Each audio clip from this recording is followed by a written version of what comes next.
내가 나를 보고 나를 이해하는 입장은 여러 가지가 있을 것입니다. 자신을 과대평가하거나 과대망상에 빠지는 것도 잘못이지만 자신을 죄일이다, 유아독존이야 하는 발상도 나쁩니다. 반대로 나는 아무것도 못한다, 나는 무용지물이다 하는 생각도 옳지 못한 생각인 것입니다. 제가 한성대 입구에서 사역할 때에 남자 전도사를 하나 두었는데 이 전도사가 늘 입버릇처럼 하는 말이 있습니다. 나는 발가락 사이에 낀 때마디도 못합니다. 에이, 그런 기도하면 안 된다. 하나님께서 우리를 하나님의 형상대로 만드셨는데 아니 발가락 사이에 낀 때마다도 못하다니. 그래, 너를 자신을 그렇게 비하하면 넌 아무것도 할 수가 없다. 늘 권면을 하고 늘 야단을 쳐도 그 말이 아주 입에 배버린 거예요. 하루에도 그 소리를 몇 번씩 듣는지 몰라요. 자기 나름대로 자기는 겸손하다는 것을 표하기 위해 그런 말을 하지만 과연 하나님이 그 말을 듣겠냐는 것이지요. 나와 여러분은 하나님의 형상대로 만들어진 하나님의 자녀들입니다. 발가락 사이에 낀 때마다도 못하는 게 어디 있어요. 말 같지도 않은 소리를 그렇게 하고 그러더니만 결국은 개척을 한다고 튀어나갔어요. 제가 그렇게 말렸습니다. 너는 아직 개척할 때가 안 됐으니까 더 기도하고 더 근신하고 더 하나님께 물어봐라. 그래도 넌 나이가 있으니까 늦지 않았으니 그러고 나가라. 2년을 뜯어 말렸는데도 그역그 말을 뿌리치고 나가더니만 성남에 갔다가 교회를 개척을 하는데 1년도 안 돼서 문을 닫아버린 거예요. 그래, 너 개척할 때 하나님께서 응답을 주셨다는 겁니다. 개척하라고. 그러면 하나님이 개척하라고 응답을 주셨는데 1년도 안 돼서 하나님께서 너 문 닫으라고 말씀을 또 하시는 하나님입니까? 또한 내가 나를 무시하고 인정하지 않으면 더 이상 큰 일을 할 수가 없고 자신감을 포기하면 아무것도 할 수가 없는 것입니다. 다른 사람을 신뢰하지 못하는 것도 우리가 겪는 아픔 중에 하나일 것입니다. 요즘 부모 자식 간에도 믿지 못하고 형제는 더더욱 믿지를 못합니다. 부부 간에도 믿지 못하고 친구도 믿지 못하는 것이지요. 그래서 사회 분위기상 혼자 사는 것이 편하고 혼자 사는 것이 정말로 자유스럽기 때문에 독신주의자가 점점 그 수를 더해가고 있는 것입니다. 혼기가 지난 사람들에게 결혼을 안 하느냐, 독신자이냐고 물으면 10 중에 4, 5명은 독신주의자는 아니지만 괜히 결혼을 해서 치닫거리 하느라 내가 하고 싶은 것 못하고 매여 사느니 차라리 혼자 사는 게 훨씬 편하다고들 대답을 하는 것입니다. 그리고 결혼을 앞두고 있거나 결혼한 사람들은 시집에 가는 일을 극구 사양하고 거북해하고 부담스러워 여깁니다. 시부모를 별로 좋아하지 않기 때문인 것이지요. 특히 시어머니를 좋아하지 않는 것입니다. 그래서 시자가 들어가는 것은 무조건 무엇이 되었든 다 싫어하는 것입니다. 문학작품을 읽을 때도 시집은 거들떠 보지도 않습니다. 단어를 굶을굶없지 시장 근처에도 가기 싫다는 거예요. 시자 때문에. 뿐만 아니라 시금치는 더더욱 안 먹고 시집도 안 가고 시계도 안 찬다는 겁니다. 시자를 보기 싫어서. 심지어는 우리 믿는 사람까지도 성경을 읽을 때는 시편 빼놓고 안 읽는다는 거예요. 시자 때문에. 하나님은 우리 인간을 창조하시면서 사람과 사람, 남자와 여자가 혼인하고 정상적인 관계를 맺고 살도록 만들어 놓으신 것입니다. 그러므로 우리 인간은 홀로 동굴 속에 갇혀 사는 존재가 아니기 때문에 가족과 일두가 서로 교제하며 살아야 보람을 가질 수가 있는 것입니다. 그보다 더 중요한 것은 예수 그리스도를 나의 구주로 믿고 그를 의지하고 신뢰하고 사는 것이 축복 중에 가장 큰 축복이 되는 것입니다.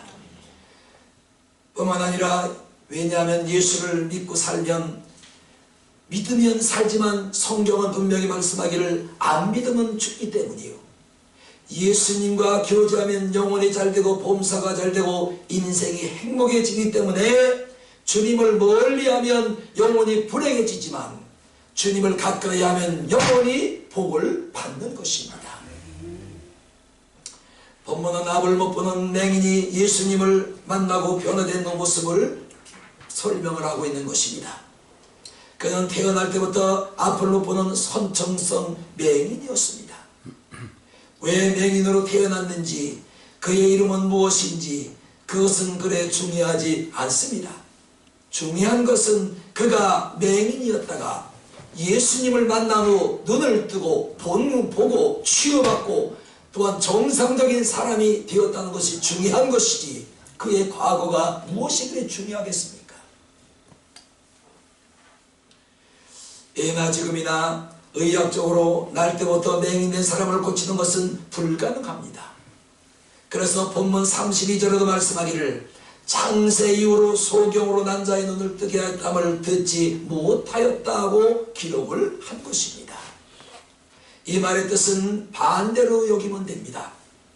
예수님은 하나님이시기 때문에 그보다 더한 기적과 능력을 행하실 수 있는 분이심을 말씀을 하고 있는 것입니다. 그러면 본 사건이 우리에게 주는 교훈이 무엇인지를 보기로 하겠습니다. 첫 번째 본문 7절을 보시면 예수께서 실로암의 못에 가서 씻으라 하시니 실로암은 번역하면 보냄을 받았다는 뜻이라 이에 가서 씻고 밝은 눈으로 왔더라 했습니다.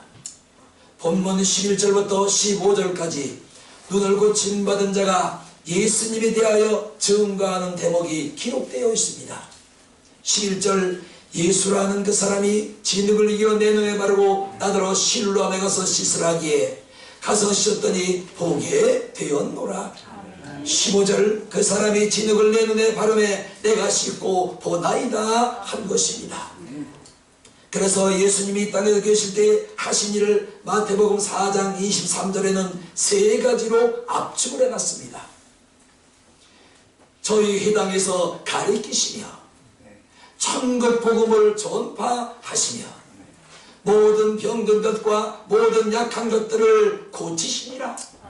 예수님은 가르치시는 일에 전념을 하셨고 천국 복음을 전파하는 일에 생명을 거셨고 약한 자와 병든 자와 귀신 들린 자와 또한 연약한 자와 고통당하는 자들에게 희망과 소망을 주었고 그 영혼들에게 영생과 생명을 나눠주는 일에 최선을 다하셨던 것입니다. 그래서 마태복음 4장 24절에 앓는 자, 각색 병든 자, 고통 걸린 자, 중풍 들린 자, 귀신 들린 자, 간절하는 자를 데리고 오니 모두 고치시더라 이렇게 기록을 한 것입니다. 우리 예수님은 만병의 대의사가 되십니다. 귀신 들린 자는 물론이요 영적인 병, 간질병, 고통에 걸린 자, 정신병, 각색의 육체의 질병도 예수님에게는 아무런 문제가 되지 않는 것입니다. 여러분 요즘 현대의학의 발달은 놀람을 넘어 신비의 경지에 이르렀다고들 말들을 합니다. 그런데 내가 볼 때는 아니에요. 난 반대 입장입니다. 물론 의학과 약이 나쁘다는 것은 아닙니다. 발전을 많이 했습니다. 그런데 의학이 발전하고 신약이 나오면 날수록 질병이 발달이 언제나 의학과 신약을 앞서간다는 사실을 여러분 알고 계시나요? 암 치유의 길이 활짝 열렸다고 그러는데 여전히 암으로 죽어가는 사람이 많이 있습니다. 표적 항암제가 나와서 표적 항암제를 맞으면 정상세포는 놔두고 표적 항암 암세포만 죽인다는 신약이 개발되어서 여전히 병원에 가면 그 약이 있음에도 불구하고 암병으로 죽어가는 사람이 허다하게 많이 있습니다. 의학이 발전하면 발전할수록, 신약이 발전하면 발전할수록, 과학이 발전하면 발전할수록 질병도 그 신약과 과학이 발전하는 단계 이상을 넘어서 발전을 해가는 것입니다. 그래서 질병을 현대 과학과 의학으로는 정복할 수가 없는 것입니다. 하나님이 그렇게 만들어 놓으신 거예요. 그러므로 우리 예수님은 나를 흙으로 지으시고 내 속에 생명을 넣어주신 생명의 주인이시기 때문에 우리 영과 육체에 문제가 있는 것들을 해결하시는 것은 아무것도 아닙니다. 오늘 여러분 육체 속에 가지고 온 영적인 고민, 갈등, 근심, 걱정, 고민, 원망, 불평, 미움, 이 모든 것들 주님으로 해결받고 가시기를 예수님의 이름으로 축원합니다. 아멘. 창세기 1장을 보시면 하나님이 천지를 창조하셨습니다. 그래서 그대로 되니라가 6번 기록되어 있는 것입니다. 빛이 있으라 하매 빛이 있어졌고 하늘과 땅이 나누어져라 하매 하늘과 땅이 나누어집니다. 땅과 바다가 나누어지라 하매 땅과 물이 나누어집니다. 말씀하시면 그 말씀하신 그대로 모든 것들이 다 이루어진 것입니다. 말씀 한마디에 빛이 창조되었고 말씀 한마디에 하늘과 땅과 바다와 해와 달과 별이 그대로 창조된 것입니다. 말씀대로 되는 능력, 과학에 있나요? 신약에 있나요? 의학이 있나요? 명의의사를 만났습니다. 당신 고침받았습니다. 했다고 고침받나요? 아니. 그러나 우리 하나님은 그 말씀하신 대로 이루시는 하나님이십니다. 아멘. 오늘 하나님은 여러분에게 말씀을 합니다. 나는 너를 지은 자니 아멘. 네 속에 가져온 모든 것들이 고충을 먹고 갈지어다. 아멘. 나음을 가지고 갈지어다. 아멘. 믿는 자에게는 그 말씀대로 되는 엄청난 역사를 나타내시는 겁니다. 그 코에 생기를 부어놓어 생명이 되게 하셔서 우리는 하나님의 생명으로 숨도 쉬고 보기도 하고 말도 하고 듣기도 하며 생각하기도 하고 일도 하고 돈도 벌고 찬송도 하고 예배도 드리고 먹기도 하고 마시기도 하고 희로애락을 누리며 살고 있는 것입니다. 그러므로 오늘 우리 속에 영혼 속에 있는 하나님의 생기를 뽑아가면 나도 여러분도 숨이 떨어지는 그 순간이 되어버리는 것입니다. 시편 107편 20절 저가 말씀을 보내어 저희를 위경에서 건지셨다 그랬습니다. 오늘 여러분 어떤 위경에 처해 있습니까? 어떤 고민에 처해 있습니까? 어떤 근심과 걱정과 염려에 고민의 갈등에 번뇌를 하며 밤잠을 설치고 있습니까? 오늘 주님은 저희에게 말씀을 보내어 저를 위경에서 건지셨다.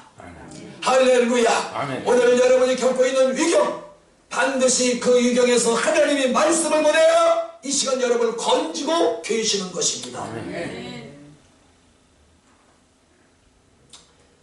요한복음에 보시면 예수님이 행하신 7가지 표적이 기록되어 있습니다.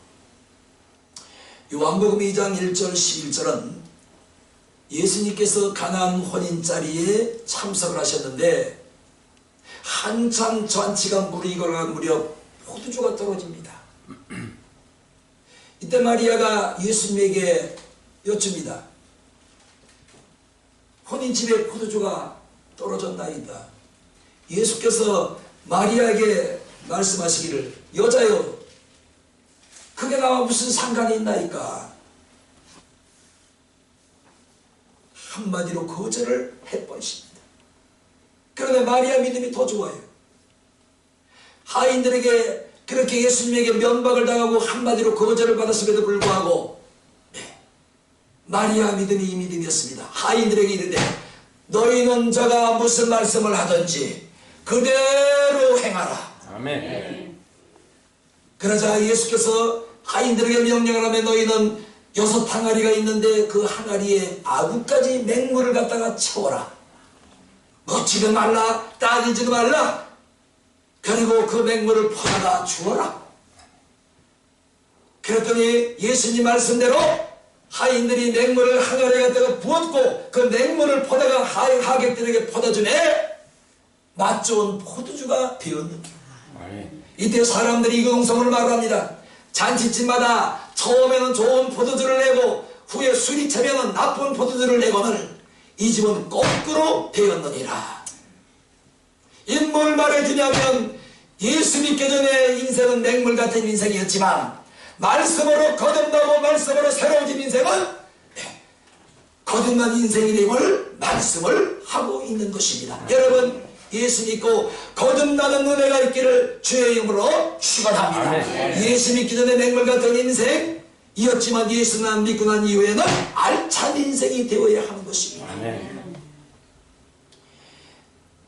요한복음 4장 46절 54절 왕의 신하의 죽은 아들을 살려내시고 요한복음 5장 1절 8절 해당에서 혈기 마른 사람을 고쳐주십니다.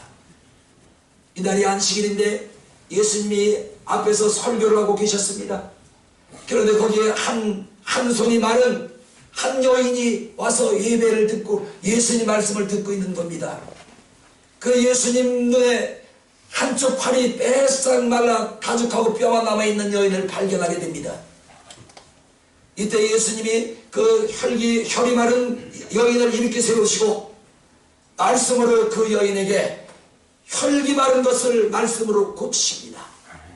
그러자 그 말씀이 떨어지자 그 말씀을 믿는 이 아이에게, 여인에게 손과 말았던 것들이 회복되는 엄청난 역사가 일어났던 것입니다. 이뿐만이 아닙니다.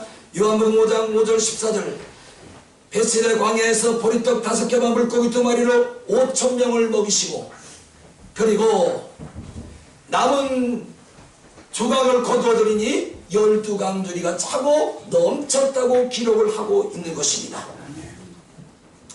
또한 요한복음 6장 16절 21절 풍랑으로 고통을 당하는 제자들에게 예수님이 다가오셔서 풍랑과 바람을 꾸짖습니다.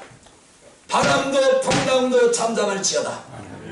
그러자 제자들이 말을 겁니다.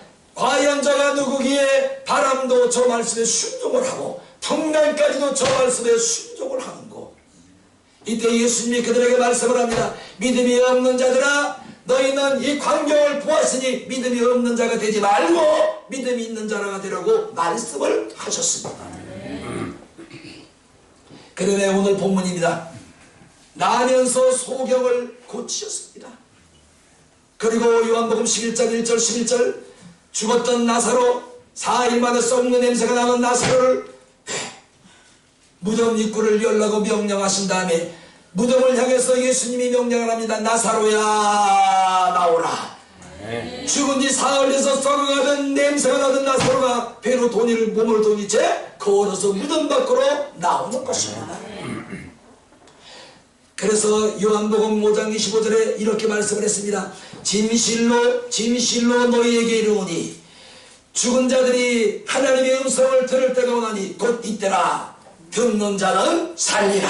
아멘. 오늘 주님은 말씀으로 병을 고치고 아멘. 말씀으로 귀신을 내어주시고 아멘. 말씀으로 고통을 없이 하시고 아멘. 말씀으로 듣는 자를 살게 만드시는 하나님이십니다. 아멘. 전능하신 하나님은 죽은 자를 살리시고 귀신을 내어쫓고 간질병을 고치시고 듣는 자를 고치시고 없는 것을 있게 하시고 있는 것을 없게 하시고 높은 것을 낮추시고 낮은 것을 높이시고 또한 그 능력은 오늘 내일까지 고쳐내는 엄청난 역사를 보여주신 것입니다.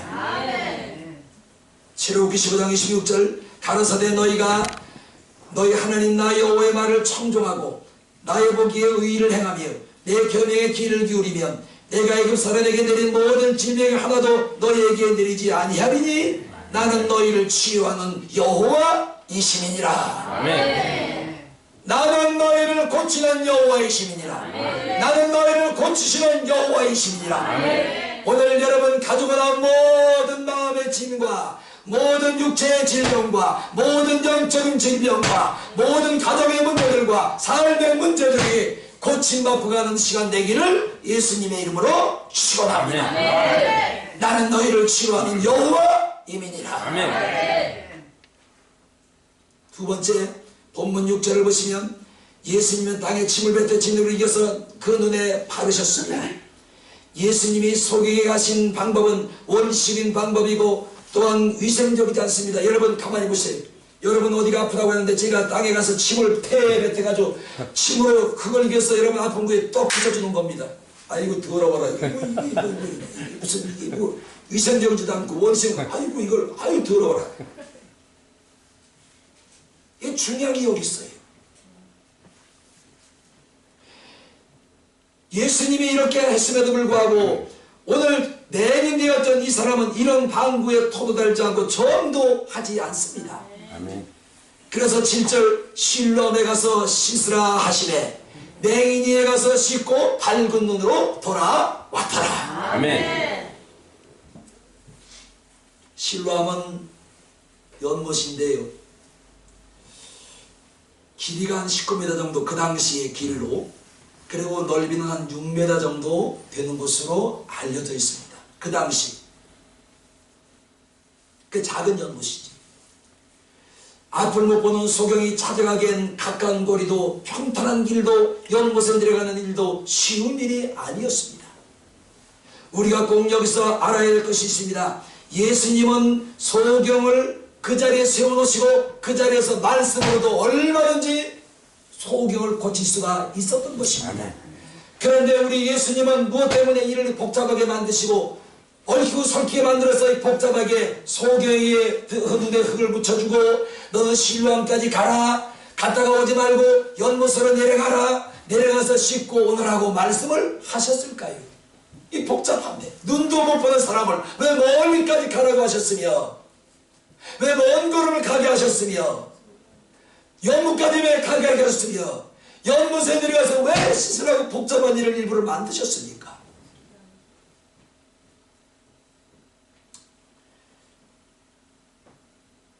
그때 소경이 예수님의 지시와 말씀을 정하고 부정했으면 그는 일평생 숨 떨어지는 그날까지 눈을 뜨지 못했을 것입니다.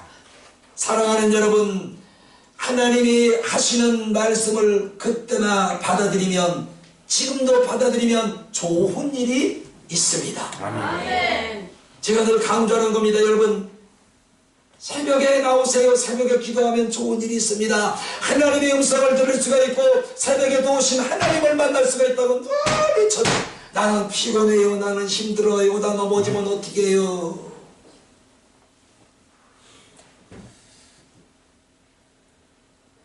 세상 말로 환장하겠어요.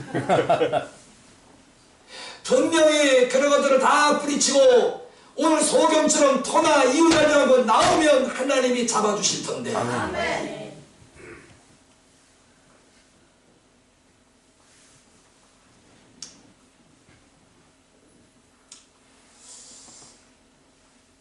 여러분 말씀 그대로 받아들이면 좋은 일이 일어나는 것은 우리 믿는 사람들에게 저를 보세요. 상식입니다. 상식. 아멘. 하나님의 말씀을 있는 그대로 받아들이면 좋은 일이 있다는 것은 상식이에요. 상식. 아멘. 참는데 말들 안 들어요. 너무 안 들어요. 너무 안 들어. 너무너무 정말 강박해.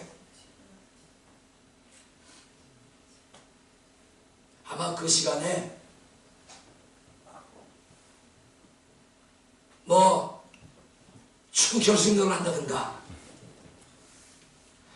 그 시간에 TV 보는 사람은 뭐 상품권을 10,000원짜리를 10개를 준다든가 아마 그러면 새벽 기도는 고사하고 뒤쳐두고 아마 그 자리에 나와서 TV 보고 앉아있는 사람이 많을 겁니다.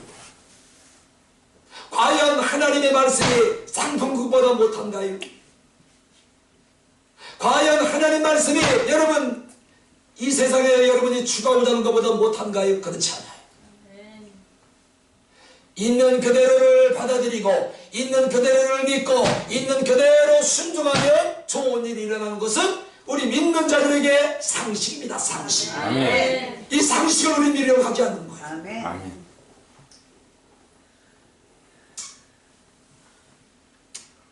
오늘 여러분에게 좋은 일이 있기를 주의 이름으로 축원합니다. 아멘. 열왕기 하 5장에 보면은 아람 왕국의 나만이라는 장군이 있습니다. 근데 이 사람은 문둥병이 걸린 거예요. 그 이스라엘 나라의 모든 병을 다 고친다는 선지자가 있다는 말을 듣고 나만 장군이 도단상에 있는 엘리사를 찾아갑니다. 그것도 아람 왕국의 국왕의 친서를 가지고 선지자를 찾아가는 거예요. 여러분 얼마나 귀합니까? 만약에 여러분 새벽에 고온이 자는데 5시에 구청장이 여러분 집을 삥똥 뛰고 방문했어요. 누구세요? 구청장입니다. 여러분 어떻게 할 거예요? 아마 하나님이 찾아간다면 아마 안대물 쏘고 잠을 주무셔도 구청장이 찾아간다면 아마 뻘떡 일어나서 눈 씻고 나올 거예요. 그렇지 않을까요?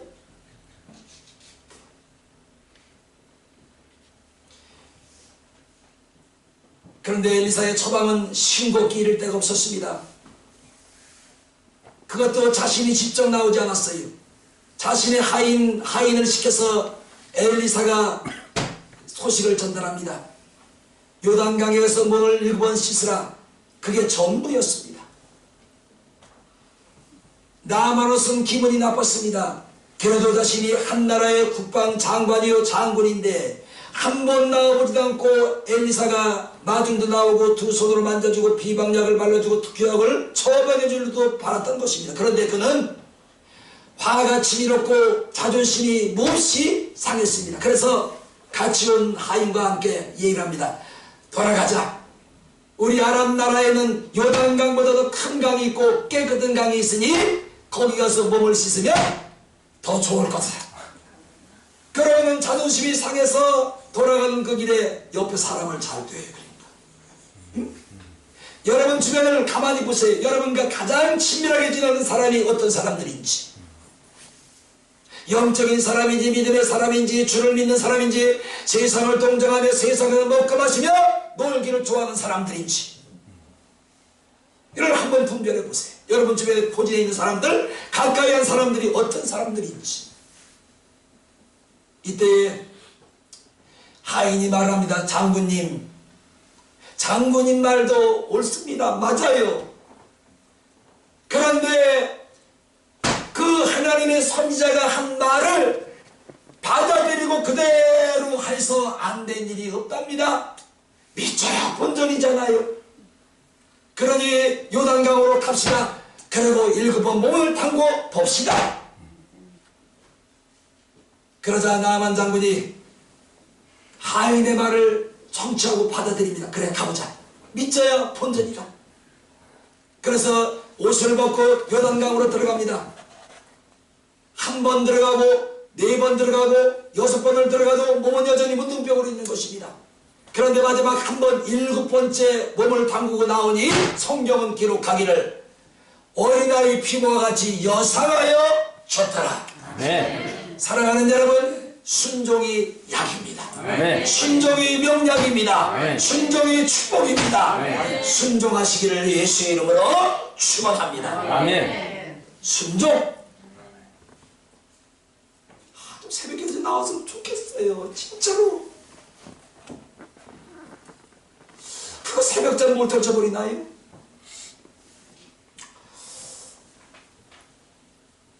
히브리 11장 6절 믿음의 신은 기쁘시게 못하나니 그에게 나아가는 자는 반드시 그가 계신 것과 그가 자기를 찾는 자들에게 산 주시는 이심을 믿어야 할지니라.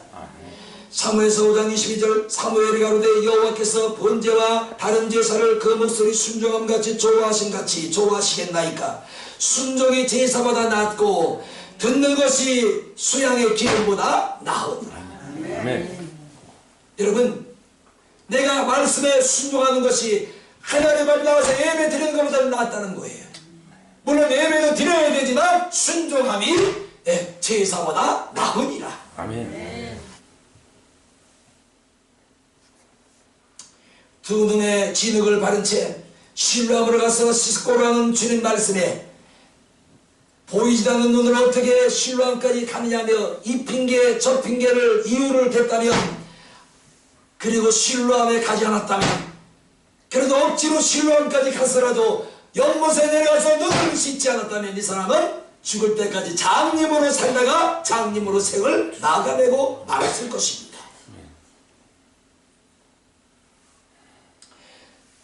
이제 본문 35절을 보시기 바랍니다. 이하를 보면 예수님과 고침받은 맹인이 만나서 나눈 대화가 기록되어 있습니다. 예수님이 질문을 합니다. 네가 인자를 믿느냐? 소경이 나 같은 사람이 되면 말을 합니다. 내가 믿고자 하나이다. 지금 너와 말하는 자가 그이니라. 예수님 또 말씀을 합니다. 그러자 하인이 소경되었던 사람이 또 말합니다. 주여 내가 믿나이다. 아멘. 따라합시다. 주여. 주여. 크게 주여. 주여. 내가 믿나이다. 내가 믿나이다. 그런 눈을 뜬 후 주는 처음으로 주님을 만난 것입니다.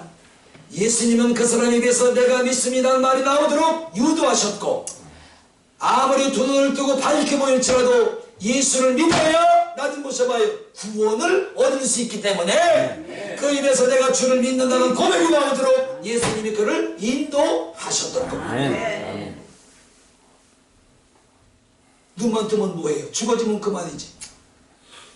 소경이 눈을 뜨면 뭐합니까? 영원까지 구원받아야 영생과 생명을 누릴 수가 있지요. 아멘. 그래서 오늘 이 소경이 되었던 사람은 세 가지의 축복을 받은 겁니다. 잘 들어보세요.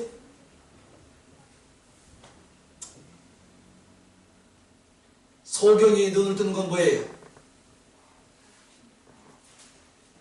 축복이에요, 저주예요? 축복. 육신의 병을 고침받은 거예요. 아멘. 그 다음에 두 번째 뭐지요? 예수를 믿음으로 영원히 구원받은 거예요. 신방받은 거예요. 구원받은 거예요. 세 번째, 이건 성경에 안 기록되어 있는 거예요. 제가 나름대로 해석입니다. 육신의 눈이 잠겨있을 때 감겼을 소경은 경제력이 있을까요? 없을까요? 없어. 할 수 있는 게 길에 앉아서 지나가는 사람에게 동전 얻는 게 전부였을 것입니다. 그런데 눈이 밝혀지니 이 사람이 뭐라는 거예요? 일을 하는 경제력이 있어진 겁니다. 아멘. 오늘 여러분에게도 이 세 가지가 회복되기를 축원합니다. 아멘. 육신의 질병에서 고침받으시기를 축원합니다. 아멘. 영원히 구원받으시기를 축원합니다. 아멘. 경제력으로 경쟁력이 있는 사람들이 되시기를 주의 이름으로 축원합니다. 아멘. 오늘 이 사람은 세 가지 복을 받았습니다. 아멘. 뭐함으로? 말씀에 순종. 아멘.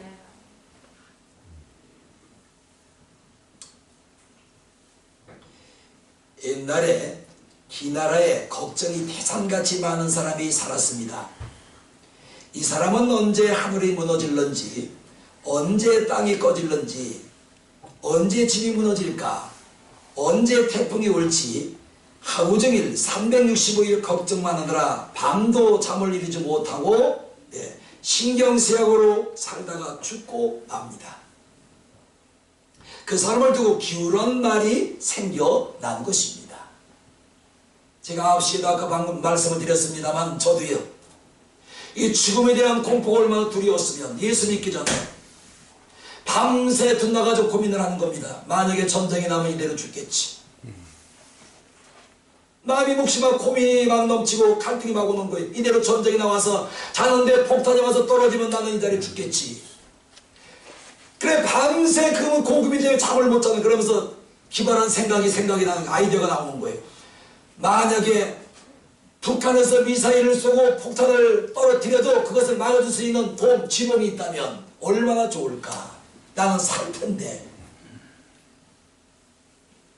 폭탄을 막아주고 미사일을 막아주는 안전한 집이 있다면 그 속에 내가 들어앉아 있다면 얼마나 좋을까. 나는 살 텐데. 이놈의 걱정 때문에 잠을 못 자는 겁니다. 실제로. 그런데 그 고민이, 그 상상이 지금 현실로 드러났잖아요. 미사일이 날라오면 그냥 쏴서를 맞춰 공장에 파괴해버리는 거예요. 응? 그러니까 공중에 날아오는 공룡 미사일을, 방어용 미사일이 올라가서 쏴서 공장에 파괴해버리니까 땅에 있는 사람은 안전한 거지. 난 그걸 보면서 내 상상이 그 무기 만드는 사람들한테 전달된 건가? 이거 3, 40년 전에 있었던 고민인데 그때 그런 무기 없을 때예요. 듣거나 말거나 믿거나 말거나 나는 그런 고민에 빠졌었단 말이야. 그리고 며칠 전부터 어디 가기로 약속이 돼 있으면 3, 4일, 2, 3일 전부터 고민이 너무나 많은 거예요. 가다가 사고가 나면 어떻게 할까? 차가 부딪히면 어떻게 할까? 구르면 어떻게 할까? 고속도로에서 고장이 나서 주저보면 뒤와서 박치기해서 죽으면 어떻게 할까? 그래, 운전을 누구 보고 하라 그럴까? 이 사람 하라 그럴까? 저 사람에게 하라 그럴까? 넌 안 돼. 운전 못하니까 안 돼. 저 사람 보고 하라 그럴까? 3, 4일 전부터 2, 3일 전부터 이 차 타고 가는 그 고민 때문에 3, 4일, 2, 3일 잠을 못 자는 거예요. 그리고 차를 타고 가더라도 이 손잡이를 막 붙들었으면 목적지에 가서 내리면 어깨가 엎적지가 빠져나가지 막 푸는 거예요. 내가 운전을 하고 브레이크 안쓰다를 받는 것도 아닌데 발이 얼마나 힘을 줬으면 내리면 다리가 뻣뻣해가지고 걸을 수 없는 거. 쉽지요, 쉽지. 예수 믿기 전에 내 삶이 그랬어요. 그런데 지금은 바뀌었어요. 지금은 안 그래. 차 타기 전에 또는 차 타기 전에 운전 못하면 운전석에 앉아서 핸들을 잡고 기도하며 주여 목적지까지 안아 옮겨주시고 돌아올 때도 집에까지 안아서 옮겨주시옵소서. 예수 그리스도 이름으로 감사하며 기도하옵나이다.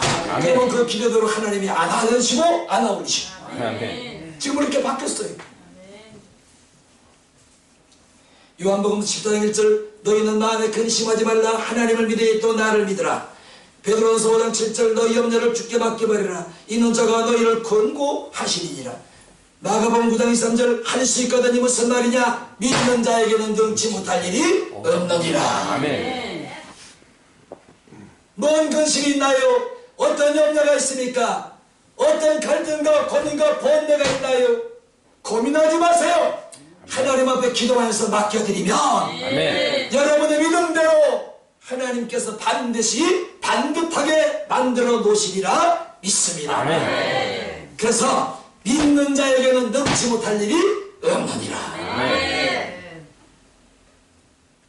그래서 한 주간 승리하시기를 예수님의 이름으로 축원합니다. 결론입니다. 애들 기다리고 있으니까 더 할 수도 없어요. 믿음은 들어보세요. 폭풍으로 창이 흔들려도 웃게 만들고 불신앙은 나무잎만 흔들려도 가슴이 떨려요. 불안합니다. 태풍인가? 비가 올라오려나? 그걸 내가 왜 숨겨볼 수 있어요? 믿음은 푸른 폭이 없는 광야에서도 산이 사라져 있는 풍요를 보게 하는 것입니다. 이게 믿음이에요.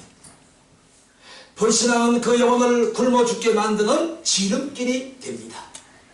오늘 나면서 맹인되었던 사람은 일평생 소원이 따라합시다. 단 한 번의 순종으로 세 가지가 해결되었다. 순종은 한 번인데 해결은 몇 가지 되고요? 세 가지. 오늘 여러분의 이런 은혜가 있기를 축원합니다. 이런 복이 있기를 주의 이름으로 축원합니다. 하나님은 살아계십니다.